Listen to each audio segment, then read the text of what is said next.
The place and the path are within oneself, and just as the place is the blessed state of the striving being, so the path is the striving being's continual transformation.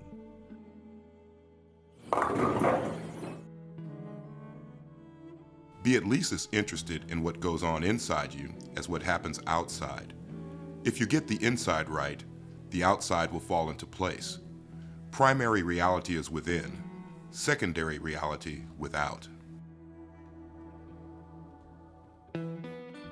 I have always loved my physical body. Yet, at a deep level, I have often suspected that there was something more to me than a physical encasement.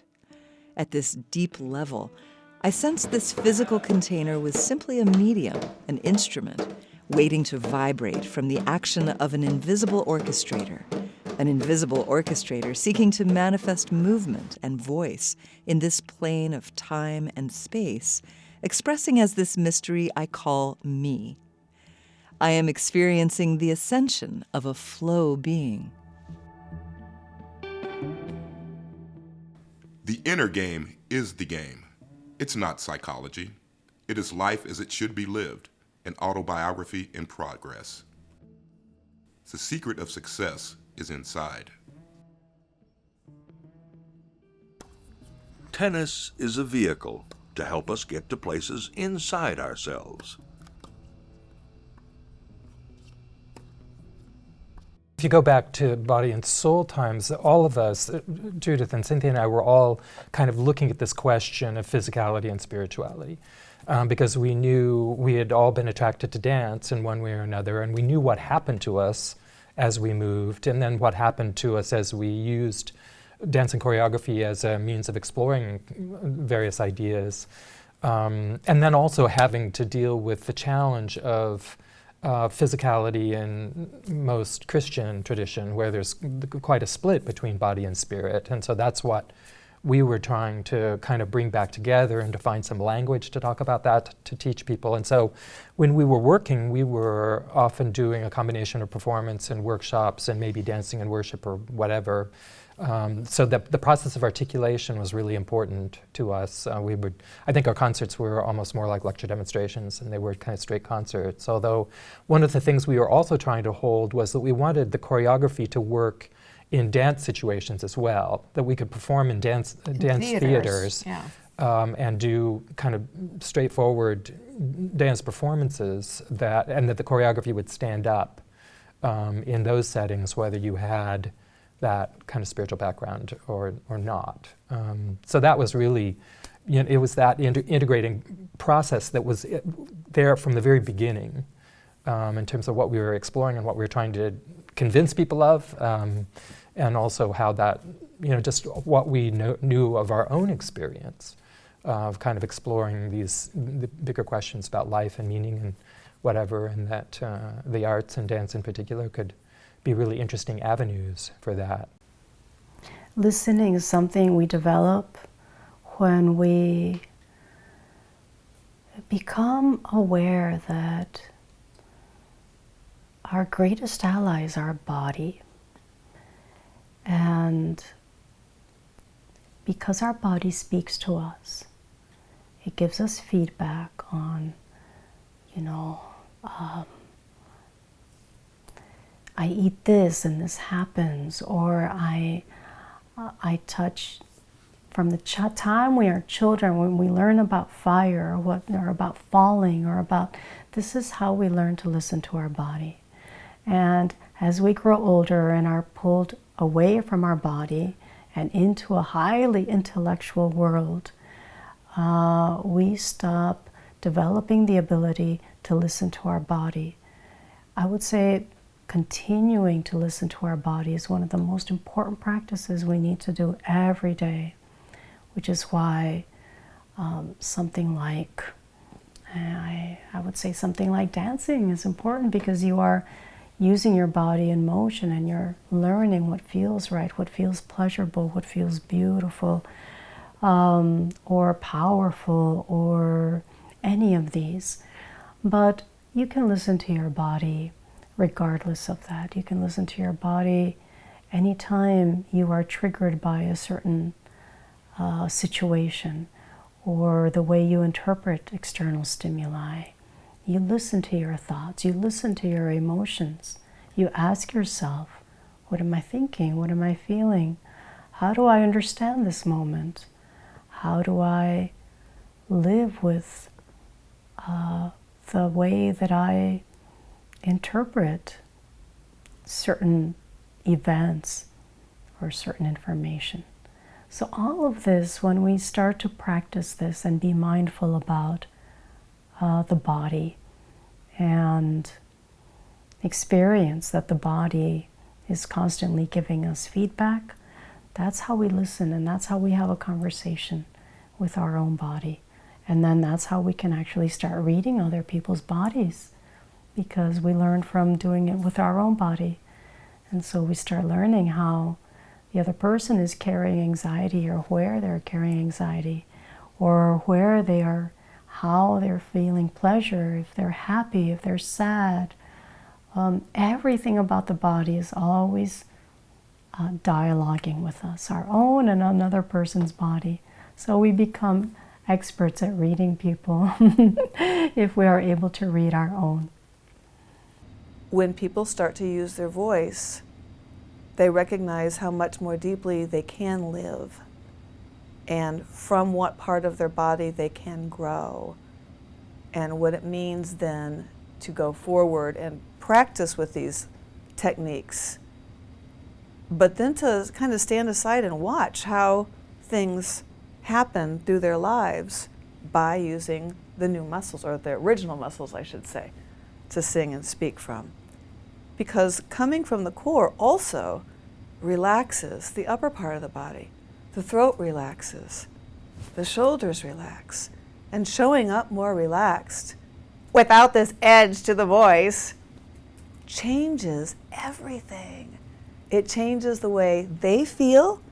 It changes the way people that they are speaking with feel. It changes their relationships, and they're just learning how to sing. It's not necessarily just to learn how to sing. It's to heal all kinds of things. Because if they're not singing, a deep part of their expression is not being allowed to be free. And that comes from somewhere deep. So the voice lessons are, I guess, closeted spiritual counseling sessions, because it comes through from the core. So because I've always been an extrovert, because I've always sung all my life, I just assumed everybody else could too, until I started teaching privately. I realized that there were so many people whose singing was such a foreign animal to them. They'd never sung before in their lives. And more than likely it was because someone told them they couldn't, and they didn't sound good. You can't carry a tune in a bucket. Why don't you just move your lips, honey? Why don't you take piano instead? I heard it all, broke my heart. Those are the people I started to attract. And when they started singing beautifully, hitting the notes they wanted to hit, singing on key, and hearing such a mellifluous sound coming from their bodies, they would weep, and then they would heal. One woman left an abusive relationship because she said she found her voice. Another one healed from asthma, and with the doctor's okay, of course, took herself off of asthma medication because she was breathing more deeply.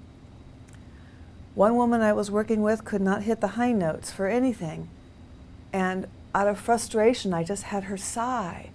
And when she finally went, oh, from way down there, she realized, oh my God, I never screamed. She had been abused, and that was still locked in there. So vocalization from those primal muscles, physically, used to express the voice, changes everything. Not only enables to open up the throat so we can sing what we feel and hear to the glory of the universe, but it unlocks the anger and the anguish and the undeservedness and all of those negativities that we have pushed down into that space. And as we sing from those muscles, very often we weep because we're pushing out the toxic emotion. along with the airflow through the vocal cords. And those toxic emotions can be more easily released if they indeed come from where they've been locked up all those years. So it became such a wonderful modicum of healing. One primal purge after another, using those muscles. I didn't realize how much I was changing from within, and I had no idea how much those people I was forgiving would change. It only takes 2 minutes. First of all, I'll demonstrate the disconnect. Notice the shape of the voice, the edge. Now I'm using the walls of my throat, and you can almost see the edge. You can hear a definitive tension. You can tell where the voice is coming from, and the whole sound circle, the sphere, is non-existent. I'm only using about the top fourth or third or so of that sound circle. And squeezing my throat muscles together, I'm only allowing a little bit of space for my sound waves to vibrate in, right up here next to my nose. And you can feel that, can't you? As soon as I breathe more deeply and use those muscles instead, now I'm pushing my air physically, literally, from the low muscles below the diaphragm, pushing the air so quickly, so unashamed, through the vocal cords that the throat muscles simply don't have a chance to squeeze shut. Now with all that open space, there's a lot more shape to the sound itself, a lot more bass, and I haven't lowered my pitch at all. I've just unstrangulated the sound and added more depth. So you can see more bass, more mid-range, and a lot less of that nasty treble.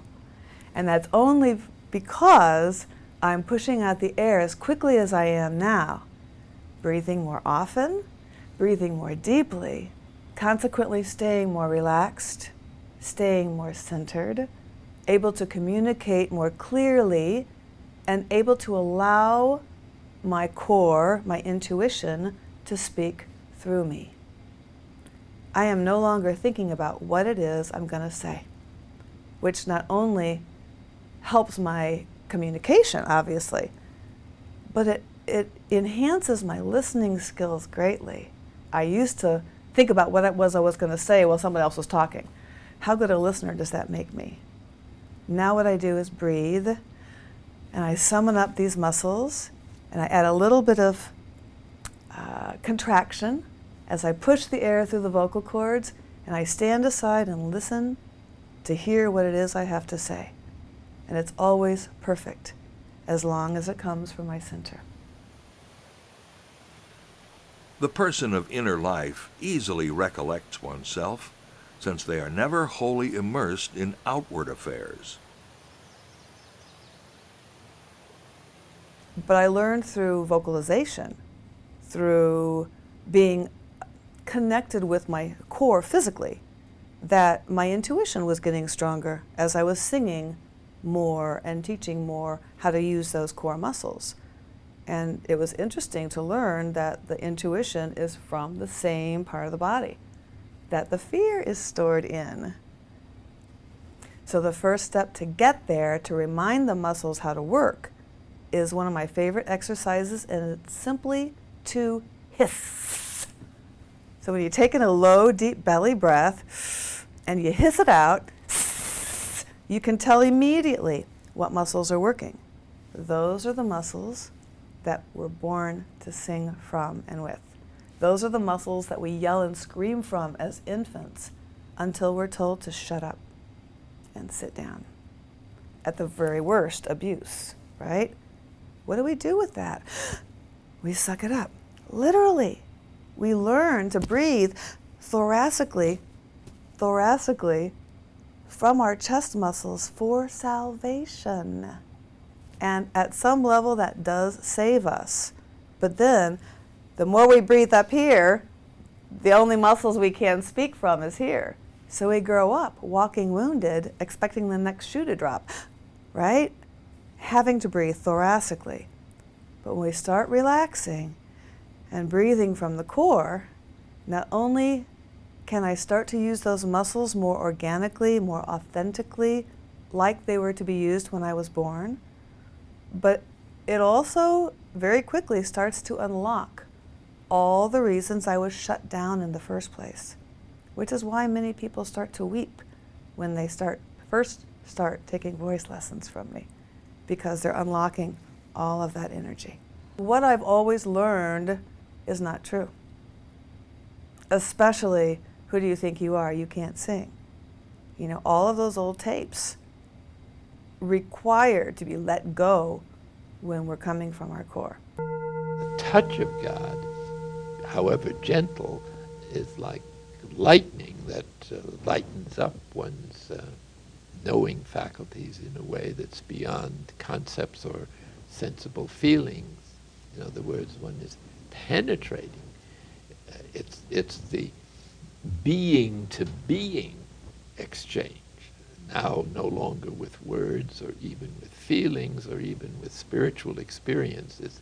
It's closer than all those things because it's symbolized by a mouth-to-mouth kiss. In the case of Moses' relationship to God, Israelites' leadership complained about his administration, and God said to him, well, bring these people to the tent of meeting, which was where he used to retire for external solitude, to be refreshed by God. So when they got there, I think Miriam and Aaron were there, were real big shots. And he said to them, paraphrasing, you know, I speak to the prophets in dreams and sometimes in words, sometimes with encouraging phrases, sometimes with symbols. But with my servant Moses, I speak not through symbols, but mouth to mouth. That is to say, being to being without intermediary, spirit to spirit, or interpenetration of spirits. So total union or unity is all suggested in that remarkable passage. I am grasping that the physical and the relational, that deeper realm historically referred to as the spiritual, are inextricably entangled. This surface level of the physical can serve as a gateway into the relational, the deep. My physical body can deliver me into the deep place. I am an ascending flow being. Ascend with me.